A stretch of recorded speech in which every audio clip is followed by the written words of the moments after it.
इस सृष्टि में ऐसा कुछ भी नहीं जो मेरी आंखों से छिपा हो। मैं उस अनुष्ठान का साक्षी रहा हूं जब महाराज जनक ने मिथिला को घोर अकाल से बचाने के लिए महारानी के साथ हल चलाने का निर्णय लिया और कुल गुरु के द्वारा बताए गए मुहूर्त के अनुसार उन्होंने हल चलाना आरंभ किया। गुरुदेव, ये तो एक महान राजा का अपने प्रजा के लिए त्याग और समर्पण का महान उदाहरण है। हाँ गुरुदेव, फिर आगे क्या हुआ? महाराज जनक महारानी के साथ हल चलाते जा रहे थे और जनकपुरी के निवासी लगातार महाराज की जय जयकार कर रहे थे। मिथिला नरेश महाराज जनक की जय! मिथिला नरेश महाराज जनक की जय! देखिए महाराज, आकाश में बादल उमड़ घुमड़ कर आने लगे हैं। लगता है आपका यह अनुष्ठान अवश्य सफल होगा। चल चल। हा, हा। तभी अचानक हल रुक गया। चल। बैल लाख चाहकर भी आगे नहीं बढ़ पा रहे। बैलों को उत्साह दिला दिलाकर महाराज जनक थक गए। उन्हें समझ में नहीं आ रहा था कि ये अचानक क्या हो गया। ये क्या गुरुदेव, ये हल आगे क्यों नहीं बढ़ रहा है? बैल पूरी शक्ति लगाकर भी हल को नहीं खींच पा रहे।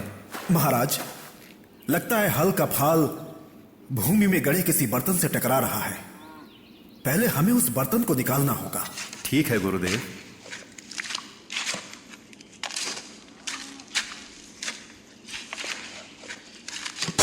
पर तभी धरती से एक सोने का बर्तन निकला।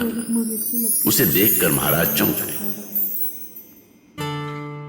महाराज, यह तो सोने का पात्र है। हे प्रभु, क्या है इसमें?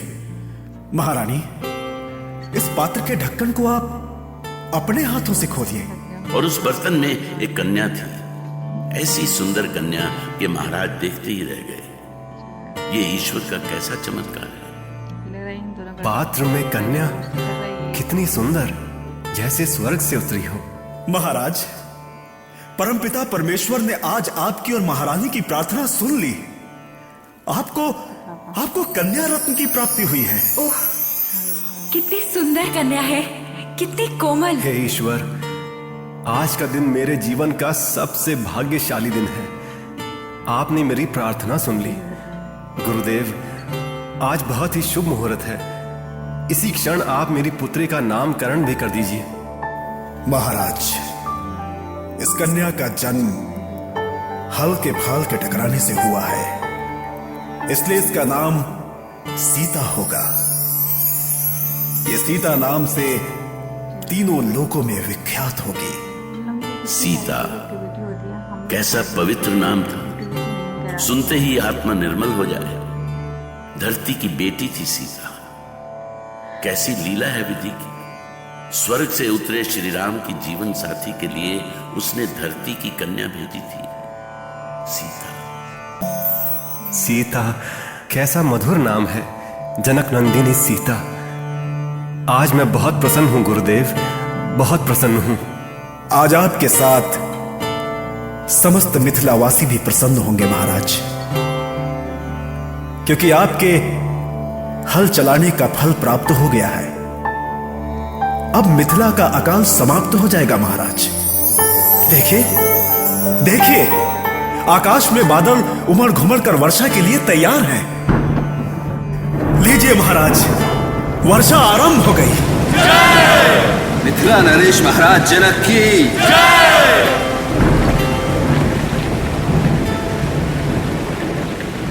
और इस तरह सीता को अपनी पुत्री के रूप में पाकर महाराज महारानी धन्य हो गए।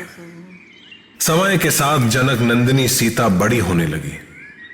इसी बीच एक दिन सीता ने राजमहल के एक विशेष कक्ष में रखे महादेव शिव के धनुष को अपने स्थान से हटाकर दूसरे स्थान पर रख दिया।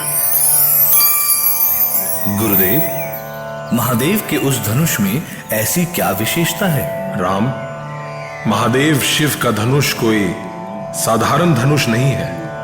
उसे उठाना तो दूर, कोई हिला भी नहीं सकता था। गुरुदेव, मेरी तो अभी से उस धनुष को देखने की इच्छा हो रही है। फिर क्या हुआ गुरुदेव? ये सूचना राजपुरुषों ने महाराज जनक को दी। राजा जनक को तो विश्वास ही नहीं हुआ। वे तुरंत दरबार से उठकर राजमहल में आए और सीता से एक बार फिर धनुष उठाकर रखने को कहा। बेटी सीता, मैं ये क्या सुन रहा हूं? मुझे तो विश्वास ही नहीं हो रहा कि जिस महादेव शिव के धनुष को आज तक कोई नहीं हिला सका, उसे तुमने बड़ी सहजता से उठाकर दूसरे स्थान पर रख दिया। बेटी, मैं उस दृश्य को फिर से देखना चाहता हूँ। तो इसमें ऐसा क्या है पिताजी? लीजिए, मैं फिर से किए देती हूँ। आश्चर्य, घोर आश्चर्य, मैं तो देखकर अभिभूत हूँ। बेटी, तुम कोई साधारण कन्या नहीं हो। अवश्य ही तुम्हारे रूप में परम पिता परमेश्वर ने किसी दैवी शक्ति को मेरे घर में भेजा है। महाराज जनक को इस सत्य का ज्ञान हो गया था कि सीता कोई साधारण कन्या नहीं है।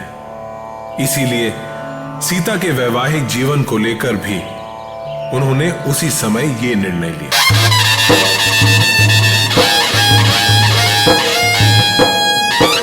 मैं मिथिलापति जनक प्रतिज्ञा करता हूं कि मैं अपनी पुत्री सीता का विवाह उसी से करूंगा जो महादेव के इस धनुष पर प्रत्यंचा चढ़ाएगा।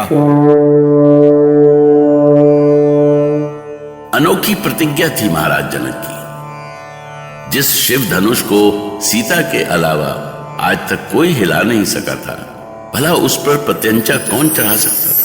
पर निश्चय ही ऐसी प्रतिज्ञा अवश्य उन्होंने किसी दैवीय प्रेरणा से की थी।